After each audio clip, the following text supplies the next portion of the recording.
Pois não, ministro Gilmar Mendes. Peço a palavra para também fazer algumas considerações.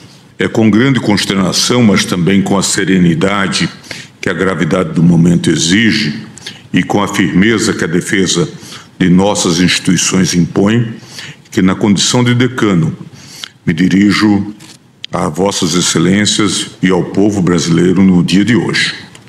Nos últimos dias temos acompanhado com perplexidade uma escalada de ataques contra membros do Supremo Tribunal Federal e, assim, contra toda a Corte e contra todo o povo brasileiro, de forma agressiva e totalmente inusual. Tais medidas, motivadas por discordâncias de natureza política em relação à atuação jurisdicional do Supremo, demandam uma resposta à altura da dignidade da nossa Corte e da soberania do Estado brasileiro. Nesse sentido, venho manifestar meu mais veemente repúdio aos recentes atos de hostilidade unilateral, que desprezam os mais básicos deveres de civilidade e respeito mútuo que devem balizar as relações entre quaisquer indivíduos e organizações. Mas os fatos recentes se revelam ainda mais graves, porque decorreram de uma ação orquestrada de sabotagem contra o povo brasileiro, por parte de pessoas avessas à democracia, armadas com os mesmos radicalismos, desinformação e servilismo que vem caracterizando sua conduta já há alguns anos. Afinal, não é segredo para ninguém que os ataques à nossa soberania foram estimulados por radicais inconformados com a derrota do seu grupo político nas últimas eleições presidenciais. Entre eles, um deputado que, na linha de frente do entreguismo, fugiu do país para covardemente difundir aleivosias contra o Supremo Tribunal Federal num verdadeiro ato de lesa pátria. De um lado estão os ataques feitos pela claque de apoiadores das lideranças políticas que são acusadas de uma tentativa de golpe de Estado após as eleições de 2022. À medida que testemunhas ouvidas em juízo confirmam fatos graves, como, por exemplo, a confissão de elaboração de um plano para assassinar juízes e autoridades, os ataques ao Supremo ganham mais intensidade. Tudo fruto de desespero daqueles que se veem às voltas com acusações graves e que, ao serem confrontados com elementos de prova comprometedores e incontestáveis, apelam a cantilenas de perseguição política e de afronta ao devido processo legal. O segundo foco de insatisfações, mais relacionado com interesses de grandes empresas de tecnologia, diz respeito ao processo em que o Supremo decidiu que as plataformas não podem se omitir, assim que sejam notificadas, no combate a crimes graves praticados por usuários nas redes sociais, como pedofilia, terrorismo e instigação ao suicídio. Não há nenhum fato real, concreto e individualizado que sinalize o menor desvio ou descuido do relator em relação ao devido processo legal, à ampla defesa e ao contraditório. Ao votar pelo recebimento da denúncia do núcleo crucial da suposta trama golpista, o relator apontou que a defesa dos réus teve acesso à íntegra dos autos e a todas as provas que embasaram a denúncia.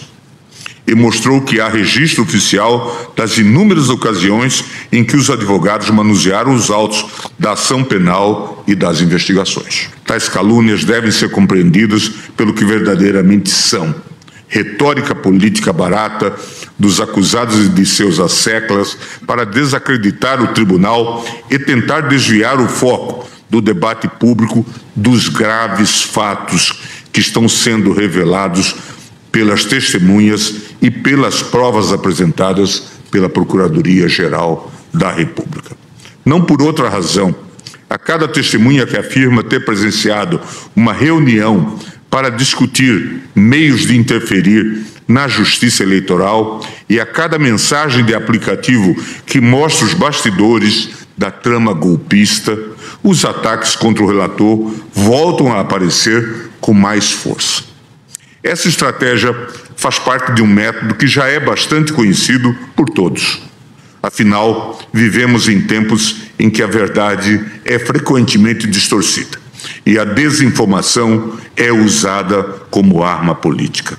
Neste cenário, é fundamental defendermos aqueles que, com coragem e retidão, enfrentam essas ameaças, mesmo quando isso implica suportar o peso de críticas injustas e ataques pessoais. No 8 de janeiro, em meio a cartazes espalhados pela capital federal e a materiais divulgados pelas redes sociais, incitando as Forças Armadas a atuarem para manter no poder o candidato derrotado nas eleições, uma turba insana rompeu barreiras de contenção montadas pela Polícia Militar perto da Catedral, marchou em direção às sedes dos três poderes e tomou os prédios públicos com violência.